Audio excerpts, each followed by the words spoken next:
Hello students. बच्चों, आज का हमारा टॉपिक है vector form of ohms law. हमने ओम्स लॉ देखा था, लेकिन वो वेक्टर फॉर्म नहीं था, ना ही वो फंडामेंटल लॉ था, है ना। कोई यूनिवर्सल लॉ नहीं था कि हर जगह लग जाता वो। ठीक है, उसकी लिमिटेशंस थी जो हमने पढ़ ली थी लास्ट कुछ एक दो वीडियो पहले। तो उसका सीधा सीधा हमने सेंस पढ़ा था। Potential difference applied across the ends of the conductor is directly proportional to the current flowing through the conductor. मतलब कि V is directly proportional to I, है ना। V is equals to IR, जहां पे R एक constant resistance होता था, R जो कि कांस्टेंट होता था। वेरिएबल रेजिस्टेंस के लिए वो वैलिड नहीं हो पाता था। मतलब अगर हम हाई वोल्टेज की बात करें जहां पे रेजिस्टेंस नॉन लीनियर हो रहा है, मतलब कि वेरिएबल है, और जहां पे कंडक्टर जो है नॉन ओमिक हो जा रहा है, नॉन लीनियर हो जा रहा है ना, तो वहां पे वो ओम्स लॉ एप्लीकेबल नहीं था। आज जो हम लोग पढ़ने जा रहे हैं वो है vector form of Ohm's law, या फिर बोलते हैं microscopic form of Ohm's law, या फिर differential form of Ohm's law. ये हम हर जगह लगा सकते हैं, ठीक है। वहां जहां पे वो नहीं लगेगा V is equals to IR, वहां पे ये लगेगा, है ना। ये क्या है, J is equals to sigma E, ठीक है। जहां पे J करंट डेंसिटी होती है, सिग्मा कंडक्टिविटी होती है, और E अप्लाइड इलेक्ट्रिक फील्ड होती है, ठीक है। तो इस रिलेशन को हम देखने वाले हैं, करंट डेंसिटी, कंडक्टिविटी और इलेक्ट्रिक फील्ड के बीच में जो रिलेशन है, आज हम वो देखने वाले हैं, ठीक है। चलिए स्टार्ट करते हैं फिर। सी स्टूडेंट, हमने ओम्स लॉ देखा था। According to Ohm's law, according to Ohm's law हमने क्या देखा, V is directly proportional to I, है ना।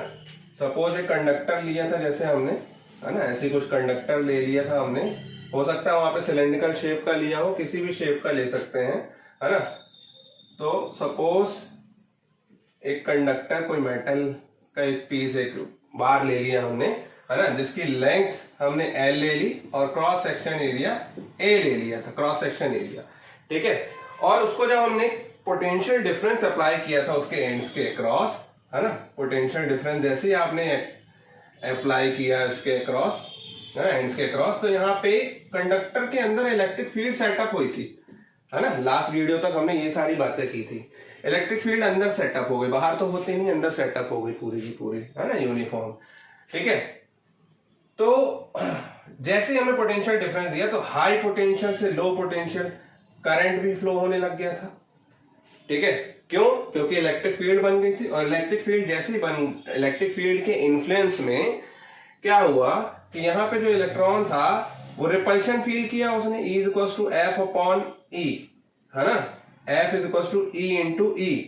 उसने फोर्स फील किया, यहाँ पे फोर्स फील किया तो इस तरफ दौड़ा, इस तरफ दौड़ा, और जिस तरफ इलेक्ट्रॉन दौड़े उसके ऑपोजिट डायरेक्शन में करंट दौड़ा, है ना।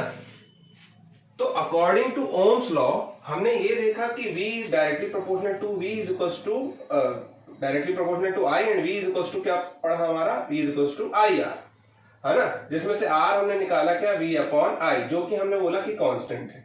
और जब तक ये कांस्टेंट है ना, तब तक क्या है, आपका ओम्स लॉ वैलिड है। लेकिन जैसे ये वेरिएबल हुआ, इसमें चेंजेस आने लग गए, रेजिस्टेंस चेंज हुआ, तो क्या होगा, यहाँ पे ये लिमिटेड हो जाता था। यहाँ पे यही लिमिटेशन थी ओम्स लॉ की, किसके बाद अब नहीं लगेगा ओम्स लॉ, ठीक है ना। इसलिए हम वेक्टर फॉर्म पढ़ रहे हैं, ठीक है। सेमीकंडक्टर, जैसे कि सेमीकंडक्टर की अगर हम बात करें तो नॉन लीनियर कंडक्टर या नॉन ओमिक कंडक्टर, मतलब रेजिस्टेंस वेरी करने लग जाए, कांस्टेंट नहीं रहा, तो वो कंडक्टर नॉन ओमिक बन जाता है। और जहां पे एप्लीकेबल है ohms law, V equals to IR, वो कंडक्टर ओमिक कंडक्टर होता था, तो R equals to V by I, जो कि कांस्टेंट था आपका, ठीक है। तो V अगर हम यहां से निकालें तो V इक्वल्स टू, आप जानते हैं क्या होता है, सेंस, यहां से V क्या होता है, E इंटू L, क्योंकि E equals to V by L होता था, ये आपने पुटअप कर दिया, ठीक है। चलिए सेकंड, क्योंकि हम अंदर घुस चुके हैं, हमने बात की इलेक्ट्रॉन की, है ना। इलेक्ट्रॉन ही करंट, इलेक्ट्रॉन के फ्लो को ही हम क्या बोल रहे हैं, करंट, है ना। तो यहाँ पे इलेक्ट्रॉन फ्लो होने से electron under the applied field, under the influence of electric applied electric field, क्या होगा, यहां से इलेक्ट्रॉन पूरे के पूरे ड्रिफ्ट होने लग गए, नेगेटिव एंड से पॉजिटिव एंड की तरफ। तो हमने रिलेशन फाइंड आउट किया था ड्रिफ्ट करंट का, है ना। ड्रिफ्ट वर्ड तभी आएगा जब इलेक्ट्रिक फील्ड होगी। इलेक्ट्रिक फील्ड इस पे दोगे, इलेक्ट्रिक फील्ड देने के लिए पोटेंशियल अप्लाई किया, इलेक्ट्रिक फील्ड बनी, इलेक्ट्रॉन यहां से फोर्स फील किया, रिपल्शन हुआ, और रिपल्शन होके वो नेगेटिव एंड से पॉजिटिव एंड की तरफ ड्रिफ्ट होने लग गए, है ना, under the influence of applied electric field. तो क्या आया था ड्रिफ्ट करंट? ड्रिफ्ट करंट कितना आया था? NA इंटू VD, ये हमने फाइंड आउट किया था। ठीक है, फिर हमने देखा कि किसी एक पॉइंट पे या फिर एक क्रॉस सेक्शन हमने ले लिया छोटा सा, सपोज दिस, है ना, इस छोटे से क्रॉस सेक्शन से किसी एक पॉइंट पे कितने नंबर ऑफ इलेक्ट्रॉन जा रहे हैं, वही उसकी क्या होती थी? करंट डेंसिटी होती थी इस कंडक्टर की। एक, है ना, करंट डेंसिटी क्या है? एक पॉइंट फॉर्म होता था, है ना, किसी पॉइंट पे होता था कंडक्टर के, तो जो कि क्या होता था? J, है ना, J is equal to I upon A, हमने पढ़ा हुआ था, J इज इक्वल टू क्या होता था? I by A। ठीक है, तो यहां से I बाय A हम निकाल सकते हैं। A नीचे ले आओ यहां से, ठीक है, क्या बचेगा? NeVD, और I बाय A को ही हमने क्या बोला? J, current density. N यहाँ पे नंबर डेंसिटी ऑफ इलेक्ट्रॉन्स होता था, A cross section area, E क्या है यहाँ पे? E यहाँ पे चार्ज ऑन एन इलेक्ट्रॉन होता था, VD ड्रिफ्ट वेलोसिटी। ठीक है, चलिए यहाँ पे लिख दे रहा हूं, N क्या है? Number density of free electrons, number density of free electrons, conductor की बातें कर रहे सारी। A क्रॉस सेक्शन एरिया, या एरिया ऑफ क्रॉस सेक्शन, है ना, cross section area of the conductor. L अगर कहीं यूज किया हमने, यहाँ ये है ना, length of the conductor, length of conductor, और E electric field, applied electric field, है ना, अप्लाइड इलेक्ट्रिक फील्ड। ठीक है, ये सारी बातें हो गई। E क्या है? Charge on an electron, charge on an electron. अब हम सारी बातें माइक्रोस्कोपिक कर रहे हैं, है ना। अब हम कहां घुस गए? अंदर एक पॉइंट पे, पॉइंट फॉर्म पे, माइक्रोस्कोपिक। तो J इज इक्वल टू क्या है? I upon A, that is NE into VD। ठीक है, और यहीं से अगर मैं बात करूं कि I इज इक्वल टू क्या होता है आपका? J इंटू A, है ना, I इज इक्वल टू क्या होता है? J into A। इसकी भी बात रहने दीजिए, फिर कोई दिक्कत नहीं है, इसको अभी हम अलग से लिख लेंगे, कोई प्रॉब्लम नहीं है ना। I इज इक्वल टू क्या हो गया आपका? इस फॉर्म से निकालेंगे तो J इंटू A हो गया। ठीक है, J current density, current vector quantity होती थी, I मिल गया, V मिल गया। ठीक है, अभी मैं यहाँ पे वैल्यू पुटअप करूंगा, लेकिन R भी चाहिए। इक्वेशन नंबर 2 ले लो आप। R जानते हो क्या होता है? R rho L by A होता था, डायमेंशन पे डिपेंड करता था, V और I पे डिपेंड नहीं करता था। R क्या होता था? रेजिस्टेंस ऑफ द कंडक्टर, है ना, डायमेंशन पे डिपेंड करता था, और नेचर ऑफ मटेरियल पे। और नेचर ऑफ मटेरियल कौन बता रहा था? रो। और रो क्या है यहाँ पे? रेजिस्टिविटी या specific resistance of the material, है ना, resistivity of the material of the conductor. Resistance तो कंडक्टर का है, लेकिन रेजिस्टिविटी मटेरियल की है ना, ऑफ कंडक्टर। ठीक है, तो इक्वेशन नंबर ये 3 हो गई। ये सारी वैल्यूज हमको V, I और R की पुटअप करनी है। कहा? इक्वेशन, इस इक्वेशन में, है ना। इक्वेशन नंबर 1 इसी को देना था। ठीक है, इसको इक्वेशन नंबर 2 दे दो, इसको इक्वेशन नंबर 3 दे दो, इसको इक्वेशन नंबर 4 दे दो, इसको इक्वेशन नंबर 1 दे दो। ठीक है, तो यहाँ पे पुटअप करते हैं। On putting the value of V, I and R in equation 1 पे पुटअप करते हैं हम, तो V equals to I R, है ना, यहाँ पे पुटअप कर देते हैं V equals to I R. V की जगह क्या पुटअप कर रहे हो? A into L. I की जगह क्या पुटअप कर रहे हो आप? J इंटू ए, सिंपल, J इंटू ए। ठीक है, और R की जगह रो L बाय ए, रो L बाय ए। जो कट रहा है काट दो, L से L भी कैंसिल हो रहा है, तो E इक्वल्स टू आ गया आपका J रो। तो एक रिलेशन तो ये हो गया, हमको J सिग्मा और E में रिलेशन चाहिए था, है ना, सिग्मा में चाहिए था, तो E J और रो में रिलेशन आ गया। अब आप जानते हैं रेजिस्टिविटी क्या होता है? Resistivity is just reciprocal of conductivity. ठीक है, तो यहाँ पे अगर हम पुटअप कर दें E is equal to J और अपॉन में सिग्मा, रो की जगह 1 अपॉन सिग्मा पुटअप कर दिए, तो J इक्वल टू क्या आ रहा है आपका? सिग्मा इंटू E, ये आ जा रहा है आपका, है ना, J is equal to sigma into E।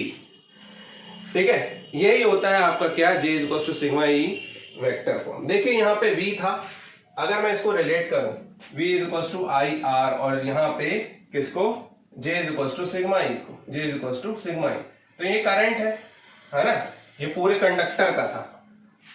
उसी से अगर रिलेट करूं तो यहाँ पे करंट डेंसिटी है। करंट डेंसिटी मतलब कि किसी एक पॉइंट पे कितने इलेक्ट्रॉन जा रहे हैं, कितना करंट है, मतलब किसी एक पॉइंट से जाने वाला करंट है ना, तो आई इसको रिलेट कर रहा है।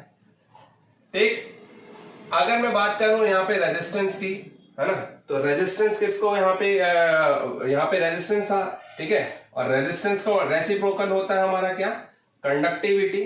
ठीक है, तो यहाँ पे रेजिस्टेंस किसको बता रहा है, किससे रिलेट हो रहा है, कंडक्टिविटी से रिलेट हो रहा है। और V जो है आपका E इंटू एल से, है ना, यहाँ पे इलेक्ट्रिक पोटेंशियल देने के बाद यहाँ पे क्या हो रहा है, उसको एनर्जी मिल रही थी। ठीक है, और अगर हम पॉइंट फॉर्म में देखें इसको, माइक्रोस्कोपिक या वेक्टर फॉर्म में, एनर्जी किससे मिल रही है, इलेक्ट्रिक फील्ड से मिल रही है, बात एक ही है ना। तो J is equal to sigma E, है ना, ये sigma J is equal to sigma E, ये माइक्रोस्कोपिक